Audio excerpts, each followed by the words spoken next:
Hello, Gold participants from around the world. I'm Fleur Bickford, Program Director and MC for GOLD Lactation 2016.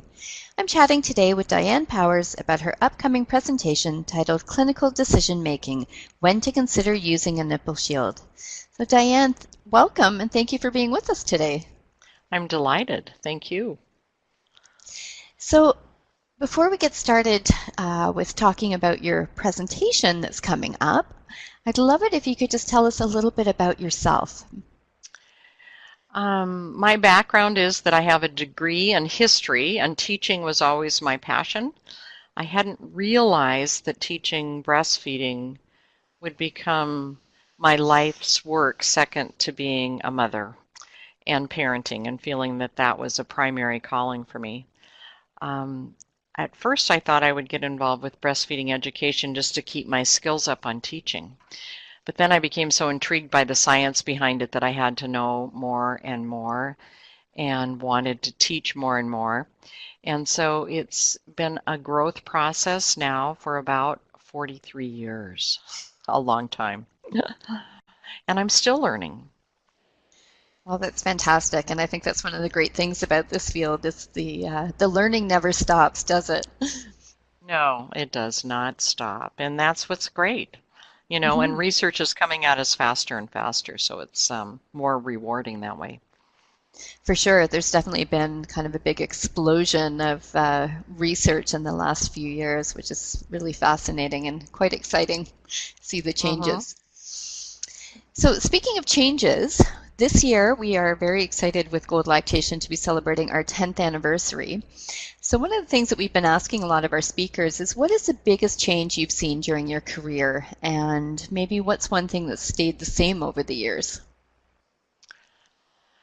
Oh, the biggest change for me happened in just the last several months. The competition for human milk feeding, unfortunately, has been formula, and there's been quite a stickiness factor to that milk and that resource for babies.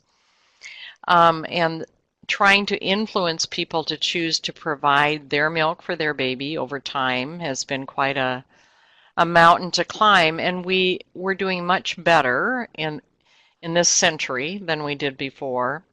But there still is probably more formula use than we would hope to have happen. We hate to expose a sterile infant's gut to the proteins of a hooved animal, one that's not very bright actually, so that if there were needing to be a supplementation in the beginning for a newborn, and I work in the hospital, I work labor and delivery, and I work in the NICU, and sometimes there is supplementation that happens that is decided by a care provider or a physician, and they're not asking my opinion. So now, instead of, if we need to supplement, we do not need to give formula, we give human milk. So we've gone to giving donor milk on the NICU side, which we started 9 years ago, to giving donor milk and having that available if someone needs to supplement at all. We have that available on the labor and delivery side. Now, there's no charge, even though we pay $5.35 an ounce for that product, but we make it available to anybody who wants it. And the reason we do that is because it matters. Babies having their intestines exposed to human milk proteins is very, very important to their health, and that we're saying it matters enough that we'll underwrite the cost of providing that. We also have taken formula out of the rooms, so it's not available for people.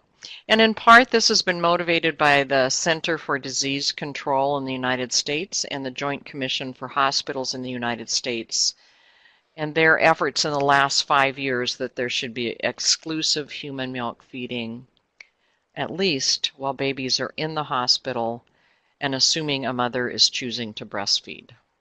So I'd say that's the biggest change I've seen of late.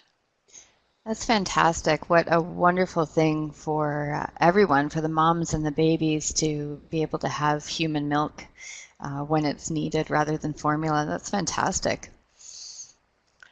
I'm glad we can do that. Yeah.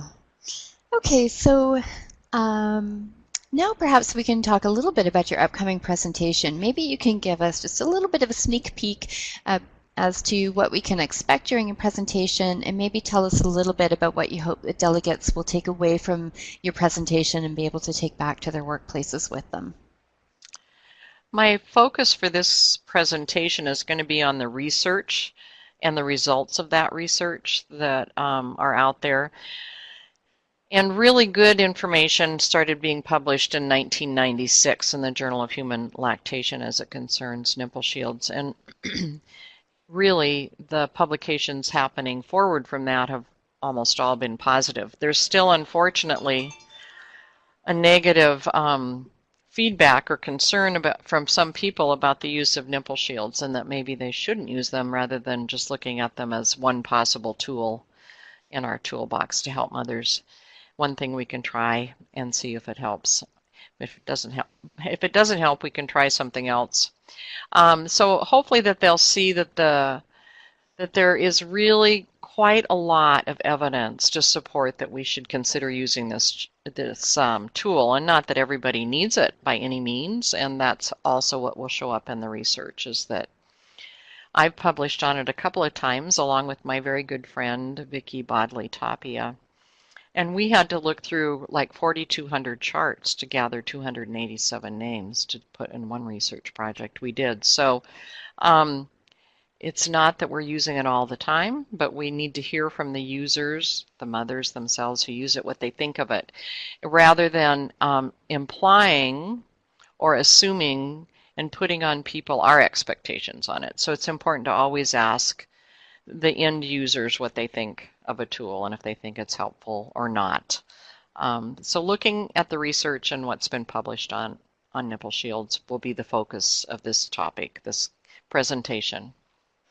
Okay, thank you so much, Diane. And for our delegates who are listening, I, of course, have had a sneak peek at Diane's PowerPoint, and I can tell you it does look really fascinating, lots of great information. So definitely not a presentation to miss. And you can hear more from Diane with her presentation titled Clinical Decision Making, When to Consider Using a Nipple Shield, on her live presentation day, which will be Tuesday, April 19th at 1700 UTC. So we look forward to seeing you then.